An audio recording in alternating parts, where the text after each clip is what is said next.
If someone told you he was a proud Bavarian, a patriotic German, and a committed European, all at the same time, you'd think nothing of it. You'd recognize it immediately for what it is: layers of identity stacked together, forming a whole. An Egyptian can look at the pyramids and say, "My ancestors built that," while feeling just as much pride in the achievements of Arab civilization. From Morocco to Palestine, the same rule applies. At its height, Arab civilization was not the civilization of a handful of nomadic tribes from the Arabian Peninsula. It was a vast, multi-ethnic, multi-religious civilizational operating system, one that powered the most advanced societies of the time. The population of Arabia was tiny compared to the millions they would rule. Not only did they lack the numbers, but they also lacked the expertise.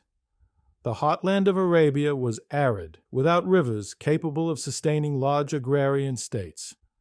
So it produced no large agrarian bureaucracies, no technologies or expertise for managing floodplains, irrigation systems, grain storage, and taxation at a massive imperial scale. There is a hadith, a saying of the Prophet that says, "Wisdom is the lost property of the believer. Let him claim it wherever he finds it." Knowledge, wherever it existed, was to be respected and cultivated, not erased. The Prophet's words would be the secret to the Arab success. The great 14th century thinker Ibn Khaldun would later observe that this capacity to integrate the strengths of others while maintaining fierce social cohesion, asabiya, was precisely what allowed a small group from the desert to build a global civilization. The conquest didn't only Arabize the conquered, it Arabized the Arabs. The heirs of the desert were drawn into a new Arab world of great cities, learning, and transcontinental exchange, and like everyone else, they were transformed by it. In 9th century Baghdad, the House of Wisdom, the most important center of learning in the medieval world, was run by Hunayn ibn Ishaq, an Arab Christian born in 809 CE. His translations of Galen and Hippocrates were so precise that they remained authoritative for centuries.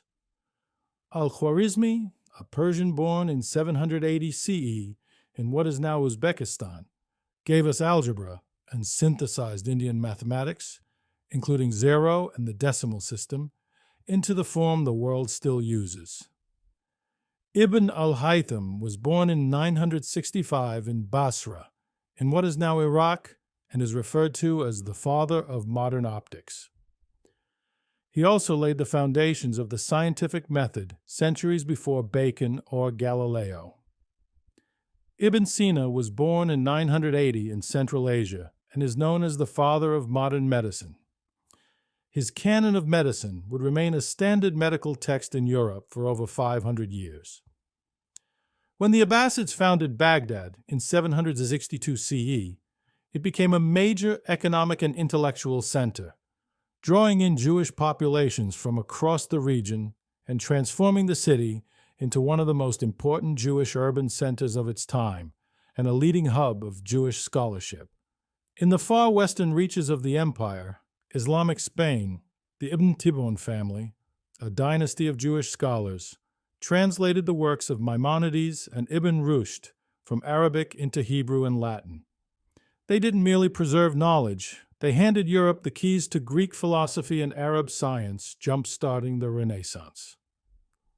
This civilization did not disappear when Arab political power later declined.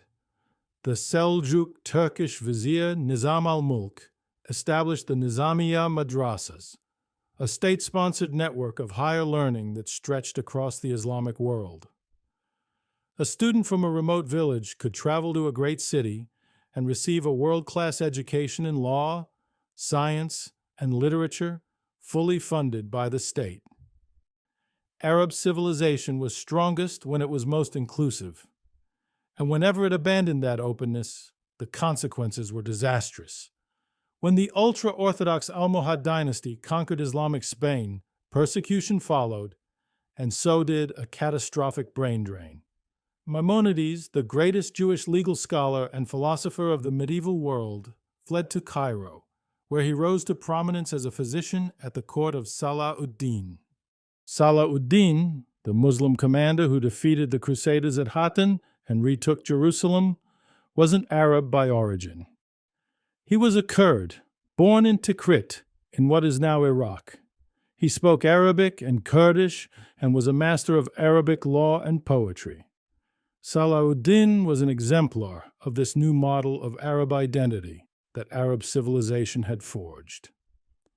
In 1798, Napoleon invaded Egypt, bringing with him not just armies, but printing presses and new republican political ideas.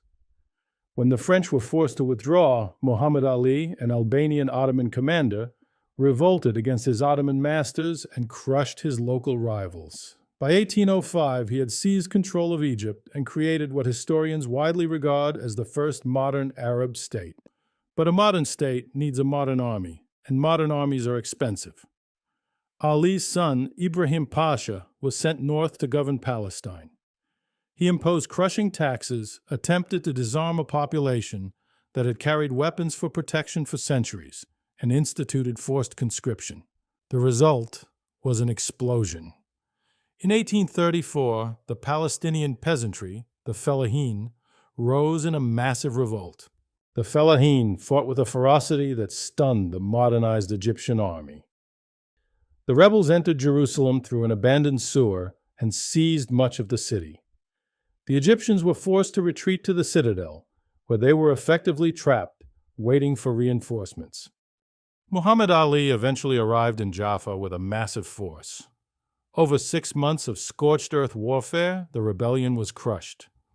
The toll was horrific. Entire villages were razed, thousands of Palestinians lay dead, and another 10,000 young men were marched off in chains to Egypt. When the smoke cleared, the old world was gone. Something irreversible had happened in the hills of Palestine. Village clans that for centuries had lived as distant subjects of a sultan in Istanbul had fought, bled, and died for the land of their ancestors. They weren't fighting for an imperial throne. They were fighting for their own homes, their own sons, and their own future. This is where Palestinian nationalism was born, not in a university seminar or government office, but in the trenches of a brutal peasant war. The rebels left no manifesto or founding document. The first clear documentary evidence of Palestinians explicitly self-identifying as Palestinians appears later, beginning in the 1870s and 1880s, when Palestinian immigrants to the Americas founded Palestinian civic associations and sporting clubs, and Levantine migrants organized themselves along national lines, Palestinians, Lebanese, and Syrians. These Palestinian immigrants didn't suddenly discover they were Palestinians when they stepped off a boat in the Americas. They already knew where they came from. On official Ottoman government maps, from the beginning of the empire until its dissolution, the territory is clearly labeled as the Land of Palestine. Administrative districts were how Istanbul governed. Palestine was how the land was known. So the rebels of 1834 didn't need to invent a name for the land they were defending. It already had one. In 1840, a coalition of European powers, led by the British, forced the Egyptians out of Palestine. The Ottomans were restored to power, but from this point on, European interference became a permanent reality in the Levant. By the late 19th century, both Pan-Arabism and a rising spirit of nationalism were spreading through the Arab world. These were not mutually exclusive. Arabs had no problem embracing their Arab identity, as well as their Palestinian, Egyptian, or Moroccan pre-Arab heritage. So the question, Palestinian or Arab, is nonsensical. No one thinks identity must be singular. Just like a Bavarian can be proud to be a Bavarian, a German, and a European, all at the same time.